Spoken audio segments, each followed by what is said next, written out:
dans les dernières archives qui m'ont été accordées, on trouve encore des pièces qui solidifient encore le puzzle. Et ces tableaux montrent donc effectivement que des décideurs français, Mitterrand et un petit groupe de militaires autour de lui, le général Queneau, son conseiller militaire, l'amiral Langsade, son chef d'état-major de l'armée, le général Huchon, qui dirige la coopération militaire,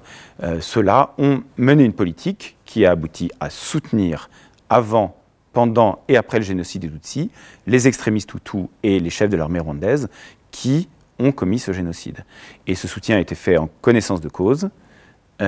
avec un effet sur le crime commis, et donc c'est pour ça que ça s'appelle de la complicité de génocide. Il n'y a aucun moment, il n'y a aucun aveuglement. Les décideurs français sont informés de ce qui se passe au Rwanda. Ils sont alertés des années avant de la préparation du génocide, ils sont alertés de son déroulement dès qu'il commence, dès les premières heures, et ensuite, évidemment, après le génocide, la question de l'information ne se pose même plus, puisque effectivement, là, tout le monde entier est au courant. Les autres choses qu'on voit dans ces archives, c'est par exemple, on savait que les génocidaires avaient pu partir, et en particulier le gouvernement qui a fait le génocide, a pu partir librement,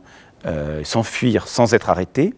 Mais par contre, on n'avait pas trouvé d'ordre écrit pour ça. Et là, dans ces archives-là, on trouve une instruction écrite du Quai d'Orsay disant explicitement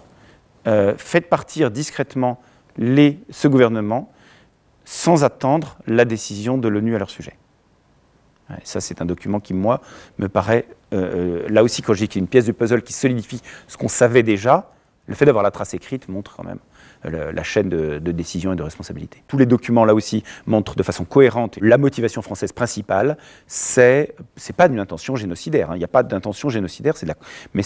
l'intention, c'est de maintenir à tout prix le Rwanda, comme d'autres pays, dans la zone d'influence française. De ce point de vue-là, la politique menée au Rwanda est la même que celle qui est menée dans d'autres pays d'Afrique. Et c'est marqué explicitement par l'ambassadeur, qu'on traite le Rwanda comme on traite la Côte d'Ivoire. Pour ça, ils sont prêts à tout faire. Et le Rwanda est un cas extrême des conséquences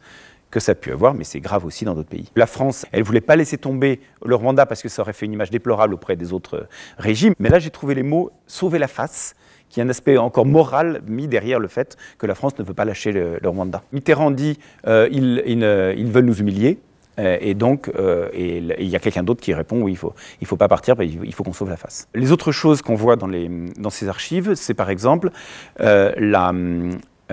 alors que juste avant le génocide, il y a des accords qui disent que les troupes françaises doivent quitter le Rwanda et que les livraisons d'armes doivent cesser, eh bien, on voit,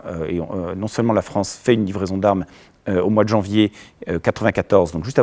3 mois avant le génocide, qui est saisie par les Nations Unies, mais en plus, ce qu'on trouve dans ces archives, c'est qu'au mois de février, et ça c'est un document nouveau que je ne connaissais pas, il y a des émissaires de Thomson Armement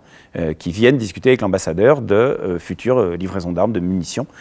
comme si de rien n'était. En dépit des accords de paix qui ont été signés quelques mois avant et qui disent que la zone de Kigali doit être démilitarisée et que les livraisons d'armes doivent cesser. Là où on attendrait que la justice ou les futurs historiens se penchent, c'est le rôle qu'ont pu jouer des Français, qu'ils soient des militaires de l'armée régulière ou des mercenaires comme Paul Baril ou Bob Denard, qui ont tous les deux joué un rôle au Rwanda. C'est quel est leur rôle éventuel dans l'attentat du 6 avril 1994 contre le président rwandais Habyarimana, qui a servi de signal déclencheur au coup d'État, à la prise du pouvoir par les extrémistes Hutus et au début du génocide des Tutsis. Aussi, quel est le rôle de ces militaires dans le fait que, dans les combats qui ont permis au gouvernement de génocidaire et son armée de tenir la capitale Kigali pendant plusieurs mois, alors que tout le monde s'attendait à ce qu'elle tombe face aux rebelles du Front patriotique rwandais. Une dernière zone d'ombre encore, on sait très bien que la France a soutenu le réarmement des génocidaires, donc du gouvernement et de l'armée qui ont commis le génocide. Quand ils se sont enfuis du Rwanda, ils ont eu un projet de reconquête et la France les a aidés dans ce projet-là, ça on le sait, mais il y a encore de larges zones d'ombre sur la manière dont ce soutien s'est produit,